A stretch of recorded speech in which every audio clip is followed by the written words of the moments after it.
Leon Collins' teaching career, which began in 1977 when he was 55 years old, was part of the most remarkable comeback in tap dance history. After 14 years of not dancing at all, Leon had returned to show business with a tap dance revival of the mid-1970s. Almost immediately, he caught the attention of the dance world. Leon, became a regular member of my shows when I could afford him. He did shows in New York with me, and he came with me to Europe. He'd always take you aside and just give you some real heart-to-heart talks, at real key moments about what you were doing, and I really always appreciated that. The teaching offers came in quickly. Veteran dance teacher Stanley Brown approached Leon first, then Boston's Dance Circle, and finally the Radcliffe Dance Program and the Harvard Summer Dance Center. Pretty quick, I realized that I had a gold mine, a treasure of an artist in my midst. From the very moment he set foot at Harvard, it was a symbiotic relationship. It seemed to mean as much to him as it did to us. Meanwhile, Leon had formed his own Star Step studio with jazz singer May Arnett in a former Boston piano factory. Before long, he had attracted a small following of dedicated students, 3 of whom would emerge as his partners.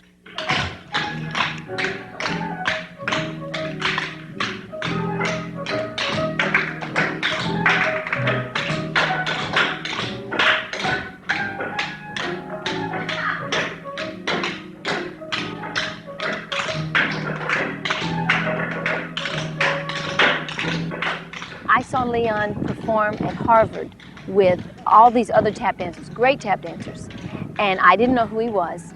I saw this guy dance, and he knocked my socks off, so I said, he's in Boston, I have to do what he's doing, or try.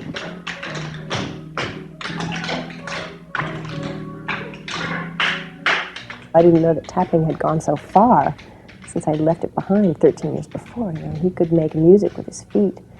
And from the moment I took my first class, I just lived for the next one. Leon talked about being on time, he talked about money, he talked about dance, he talked about clothes, he talked about expression. Do you know what I mean? He in fact taught me everything that I know.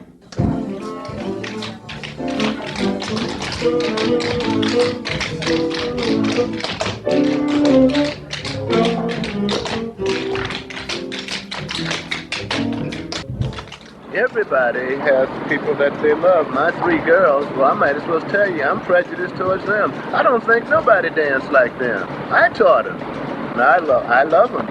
It's like your mother. Hey, it's nobody like her son.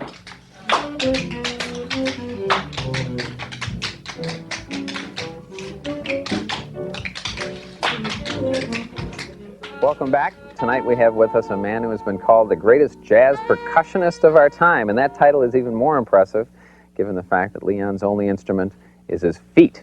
His solo career continued to expand remarkably into the 80s. With his companion and accompanist Joan Hill, Leon undertook a fusion of classical music and jazz, the success of which was unique in the history of tap dance.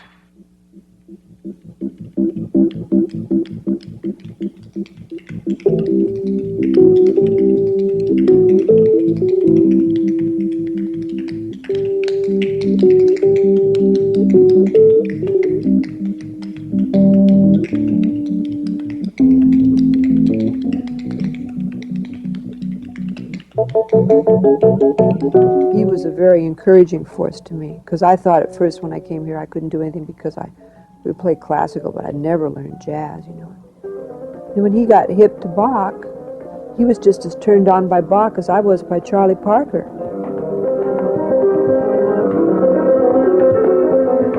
I says, believe it or not, it's not going to take very long, but we're going to make some money, and you don't have to worry about you being white and me being black. This is what I told her. Well, who would want to hurt 2 old people? That's all we're trying to do is just put a smile on their face. I often tell her about that now. You see, this is 4 years later, and we're doing it.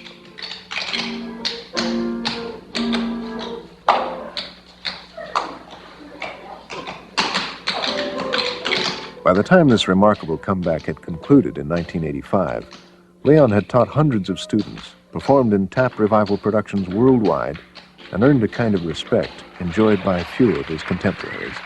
For the coming back of tap dance, he made a tremendous contribution.